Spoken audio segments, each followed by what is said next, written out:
No programa de hoje, você vai conhecer a história de um estilista que ajudou a colocar Minas no mapa da moda nacional.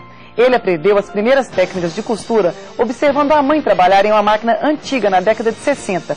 Tentou carreira fora da moda, mas acabou se rendendo ao talento de estilista e lançou uma grife com o próprio nome. Você vai gostar de conhecer essa história. O momento de decisão começa agora.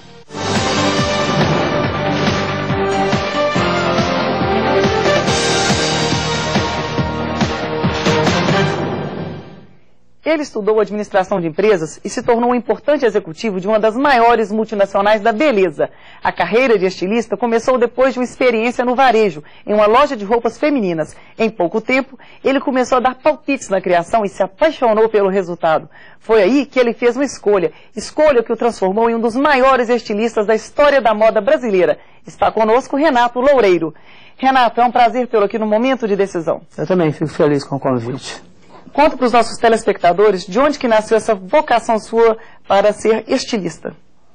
Mas na realidade eu não achei que não tinha nascido com essa vocação, porque eu nasci no meio de moda, minha mãe era modista, e o tempo inteiro eu circulava de menino ainda, eu vinha atender as clientes, né? Naquela época a modista também era meio que uma conselheira também de moda, então mostrava aqueles figurinos, o cliente levava o tecido, para o casamento, é para isso, eu ficava ali olhando, acabei me acostumando com aquele vocabulário de moda, manga, saia justa, saia plissada, eu ficava ouvindo assim, mas a minha cabeça estava preocupada com meus estudos na época e também em me formar em administração de empresas.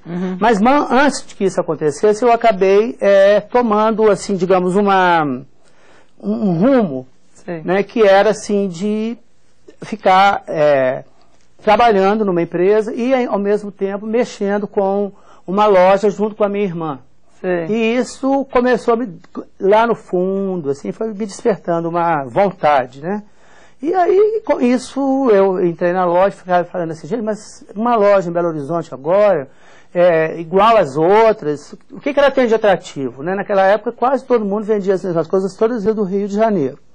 Aí eu falei, não, eu vou ter que fazer alguma coisa para a loja ficar diferente. E aí me deu a ideia de mandar fazer algumas coisas em um outro local. Acabei indo para uma malharia e de lá comecei a pedir, faz o vestido assim. A minha mãe falava comigo assim, faz assim, que a mulher gosta desse jeito. E aí eu fui começando a Sua irmã então achou, vendo você já trabalhar nesse segmento de moda, que você estava no caminho certo?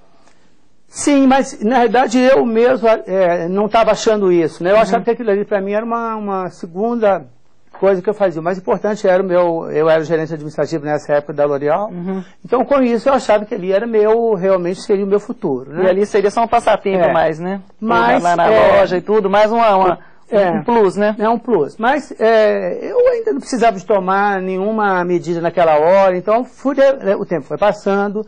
E eu fui observando que aquelas coisas que eu estava mandando fazer, que entre parênteses eu estava criando, na verdade era um pouco de informação que eu tinha, mas, né, eu trocava algumas coisas, mudava algumas cores, mas na verdade não era uma criação minha. Eu não me considerava naquela época um estilista. Só que eu comecei a observar que o que eu estava propondo a fazer estava chamando mais atenção na loja, estava vendendo mais. Como é que era a moda naquela época? O que usava? Naquela época a moda era tinha bastante informações, era listada, era muito aquelas mangas finas, era coisa bem 80, assim, né? Muito ombreira, né? Aquela história. Era um momento que Belo Horizonte, eu falo até com isso meio que saudosista, porque na realidade naquela época Belo Horizonte tinha uma enorme vontade de moda. Então as lojas na Savassi borbulhavam, as pessoas ficavam vindo o tempo inteiro, existia um borbulhinho de moda que era muito gostoso. Então, apesar que assim que em Minas Gerais ainda não tinha a expressão que tem hoje. Não, lógico. Ainda era, digo assim, esse burburinho era em cima do consumidor final, que a gente era gostoso de ir para Savassi, fazer compra, tinha uns barzinhos que você ia. Então isso dava um charme para Savassi, que ela tem ainda, mas que não é igual era antes. Porque era um bar só de loja, agora já entraram no escritório, entrou um monte de outra coisa. Naquela época era uma coisa assim, eu vou na Savassi, você sabia que você tinha que se arrumar para ir lá, e lá realmente era um lugar de moda. Entendi. E isso foi, aos poucos, entrando dentro de mim, de uma forma que eu mesmo não estava percebendo. E aí eu comecei a ficar com pouco tempo para poder... Fiquei me dedicando muito a essa parte nessa, de ficar mandando fazer roupa, essa coisa toda, e comecei a ficar meio sem paciência muito pro que eu estava fazendo, aquela coisa toda repetitiva, todo dia de fazer a mesma coisa, de administração e tudo. Então eu comecei a ver que era uma rotina de trabalho mais repetitiva, exatamente, né? Menos, que não estava me dando uma compensação, apesar de que financeiramente era muito bom. Então isso foi passando, e aí o que aconteceu? Eu comecei a sentir que o que eu estava fazendo não só estava despertando a atenção das pessoas que estavam na minha loja, como pessoas de fora, que chegavam do interior, falavam assim, mas não pode fazer isso para mim, eu quero comprar também no atacado, eu tenho loja no interior, aquela coisa toda. E eu recebi aquelas informações e eu mesmo não estava acreditando que aquela coisa estava assim, deslanchando, né? E você desenhava, então, já naquela época você fazia os desenhos das roupas, como é que era? Já desenhava, na realidade, até hoje, não desenho maravilhosamente bem, não. Mas na realidade era mais aquela coisa que era muito meu lá dentro mesmo, que eu mesmo estava aprendendo, eu não soltava não, era meio que preso mesmo, né?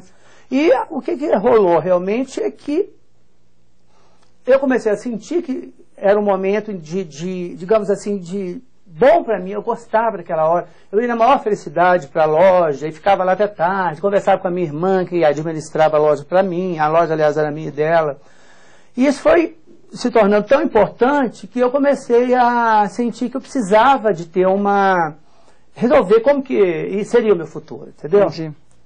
E aí, então, você resolveu fazer uma mudança na sua vida, né? Você falou, vou investir mais nessa carreira minha, vou ser um grande estilista. Foi nessa hora que você pensou isso? Como é que foi? Na realidade, esse momento seria assim, aquela hora em que eu precisava. Então, eu cheguei num ponto em que não dava para mim continuar fazendo as duas coisas. Entendi. Então, eu teria que abdicar de uma. Uhum. Na realidade, eu tinha uma decisão importante para tomar, porque na loja ainda não tinha um retorno financeiro que eu tinha onde eu trabalhava. Certo. Era uma multinacional francesa, eu tinha toda a regalia, era gerente administrativo, e vim para o Rio de Janeiro toda hora onde a matriz era. Eu tinha um trabalho de executivo mesmo que não tinha nada a ver com aquilo que estava começando a despertar dentro de mim, que era uma outra coisa. Eu ia passar para um outro lado completamente diferente. Além disso, ainda eu teria que abrir mão da parte financeira, que naquela época era uma coisa certa numa empresa multinacional, e que eu sabia que não teria.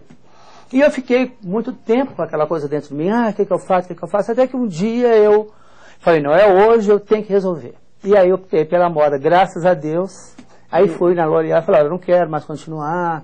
Eu lembro que na época eu sempre fui uma pessoa muito responsável por tudo que eu faço, e aí, não, você não vai sair, a gente vai conciliar as duas coisas. Eu falei, não, eu não quero, não gosto mais de trabalhar em administração, eu quero trabalhar com a moda.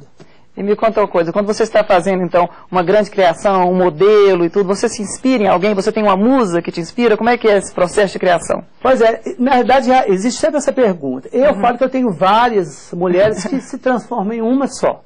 Então, assim, eu não tenho uma única mulher na minha mente quando eu estou criando, não. São vários fragmentos dessa mulher que ela vai se formando de uma forma muito especial para mim. Então, daí até um pouco do temor que eu tenho de enfrentar muito esse dia a dia do consumidor. Que muitas vezes ele pode não estar me mostrando que essa mulher que eu estou querendo, ela pode... É a cliente, né? É a consumidora final. Porque na loja você faz concessões, essa coisa toda. Quer dizer, então, assim, muitas vezes a mulher é linda, é maravilhosa, mas falta nela alguma coisa para ela ser essa mulher que eu estou pensando. Nunca me importei que essa mulher fosse, digamos, 42, 44, isso para mim não tem o menor problema. Eu acho que o que tem na mulher, que é importante, é o porte dela, a forma que ela se coloca. Entendi. Ela pode ser uma mulher glamourosa, uma mulher elegante, pode ser 48, não importa. Entendi. E tem um pouco dessa mulher nesse momento. Ser elegante, né? Ser feminina. Eu penso que essa mulher pode ser, digamos assim, no começo da manhã, ela pode ser uma mulher e à noite ela ser outra. Ela pode ser uma executiva durante o dia, uma amante à noite, entendeu? Então, assim, nesse caminhar meu, então eu tenho roupas para essas mulheres todas. Entendi. Que na minha cabeça é uma mulher só, mas que de repente não é. E não existe essa mulher que eu imagino que possa ter esse comportamento, digamos que até hoje eu acho que a moda pede, que é aquele comportamento em que você é dona de você, em que as imposições que a moda hoje existem, elas não precisam mais serem colocadas ao pé da letra pela consumidora. Eu acho que ela pode ter uma atitude, ela pode ser ela mesma, e nessa pluralidade que a moda hoje oferece, ela pode, com certeza, escolher um look que é o look dela. Entendi. Entendeu? Então, por isso que essa quantidade de mulher na minha vida, entendeu? Como é que é o seu lado de empresário? Você mesmo que cuida da gestão da fábrica? Na realidade, sim. Quando eu tomei essa atitude, né, de ficar só com a loja, eu automaticamente comprei a fábrica, né, e fiquei na fábrica e aí na loja. E aí, lógico, essa parte administrativa minha veio, me ajudou a montar a empresa, fiz uma empresa super legal, essa coisa toda. Mas as duas coisas não podem viver simultaneamente. Porque quando você é um estilista, você está sonhando. Entendi. Não é uma realidade, entendeu? E esse fio terra é na administração. É ela que te dá. Você fala, não é por aí, aqui, e aí, né? Então, no começo, não foi difícil de conciliar as duas coisas, porque a empresa era pequena. Uhum. Depois ela foi crescendo. E aí eu comecei a delegar poderes para os administrativos, para as pessoas que trabalham na administração.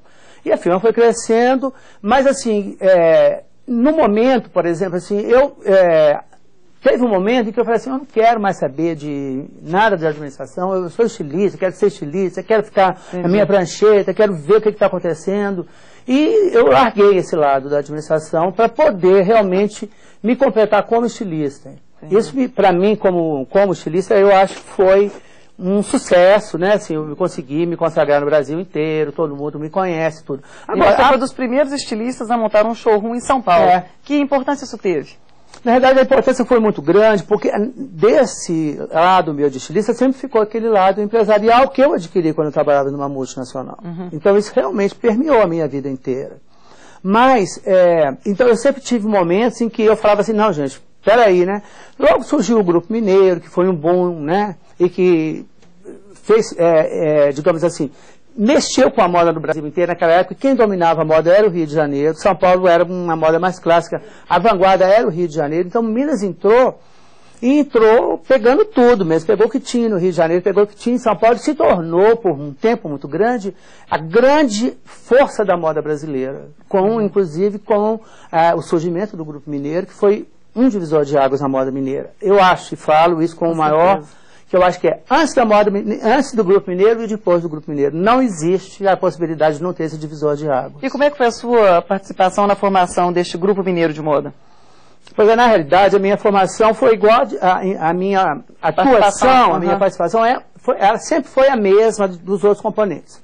A única diferença que existia, que por incrível que pareça, todas as outras 9 eram mulheres. Entendi. Eu era o único homem no meio dessas 9 mulheres. Então, eu sempre fui enxerido, e eu sempre dei palpite, eu sempre falei muito. Então, o que acontecia? Acabava que eu me tornei líder. E eles falavam, você é o líder, você que fala, você que dá a entrevista, você que faz. E também pelo fato administrativo de eu ter, então eu acabava administrando também o curso, aquelas coisas, não vou fazer isso, vai ficar muito caro, e no final eu fiquei liderando, né, a contribuir como um líder, mas não que isso tivesse sido uma escolha minha. Eu acho que foi naturalmente. Entendi. Renato...